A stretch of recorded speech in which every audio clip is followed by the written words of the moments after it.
Bente, I recently read of a number of prominent Christian churchmen who were bemoaning the demise of morality that apparently is supposed to be happening in the current world. And they said that the reason for this was the loss of faith in God. So they seem to equate morality with faith in God. Well, in Buddhism there is no God. So how can there be morality? This question, I think, raises quite a number of questions. First of all, the question of the alleged demise of morality itself. I would rather query that. Perhaps in certain respects there has been a decline of moral standards in the West in the course of the last 100 years.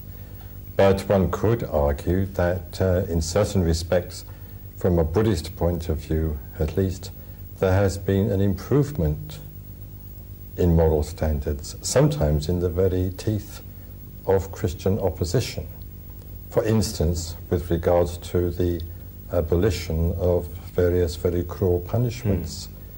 I remember that, for instance, when nearly 200 years ago it was proposed in the British Parliament to abolish capital punishment for a whole series of offences, including sheep stealing, every single bishop, with one exception, was against that amendment, was against altering the law in that respect. So I would begin by rather doubting whether there had been a wholesale decline in morals, perhaps in certain respects, but from a Buddhist point of view, certainly not in other respects in the modern world, in the modern West.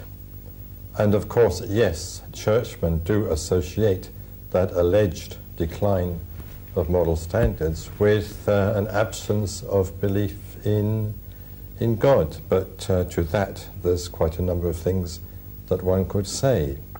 For instance, one could say that even during the so-called ages of faith, when people really did believe that they'd be damned if they did that, or damned if they did something else, they nonetheless committed those actions. Their true belief in God did not prevent them from flouting virtually his commandments. So I think we can't establish a necessary connection, as the churchmen would like to see established, between faith in God in the Christian sense and morality.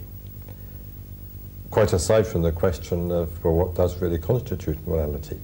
And obviously in the case of Buddhism, there has been, as you say, no connection of moral practice or ethical observance with belief in a personal God, because in Buddhism there is in fact no such belief, which raises the question of what in Buddhism is the basis of ethics, or why a Buddhist is ethical. I think one can approach that question from 2 points of view.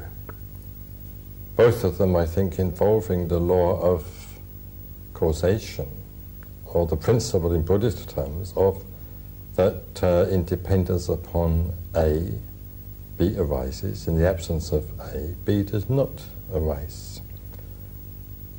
From the first point of view, one could say that the Buddha, as part of his enlightenment experience, perceives the connection between actions and their consequences. He perceives the operation of the law of karma in the case of individual human lives. He sees that if you perform such and such actions, the result will be suffering, misery for yourself and for others. And therefore, he points out that actions which are productive of suffering and misery in that way should not be performed, because nobody really wants to experience misery and suffering. So that's one way of looking at it. One could say that Buddhist morality is based upon a perception by the Buddha and others following in his footsteps of the operations of the law of karma. There's another way of looking at it. There's another possible approach, which is, of course, that Buddhists, again following in the footsteps of the Buddha, aspire to achieve enlightenment. Enlightenment is bodhi, In Sanskrit, bodhi means knowing. Bodhi is knowledge. So what prevents us from knowing things as they really are, is ignorance. So what makes us ignorant? I mean, what creates that veil of obscuration over the face of reality? It's our turbulent passions, our prejudices, and so on. So how are we to overcome those? How are we to make our minds translucent, pellucid, clear, bright, through meditation?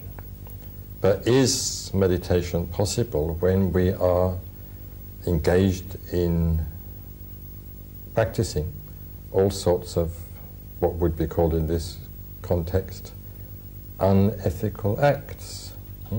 So in order to be able to practice meditation, in order to be able to steady the mind, one needs to lead a sort of ethical lifestyle. If one does that, one will be able to meditate. If one is able to meditate, one will be able to develop insight and perceive the truth, and in that way gain enlightenment. So one could say that from the Buddhist point of view, the basis of ethics is the perception that ethics is an integral part of the path leading to the acknowledged goal of the Buddhist life. In other words, no ethics, no enlightenment.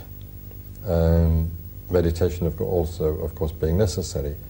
So the basis of ethics in Buddhism from that point of view is the aspiration to gain enlightenment and the perception that without an ethical life, enlightenment is simply not possible. You can't bypass ethics.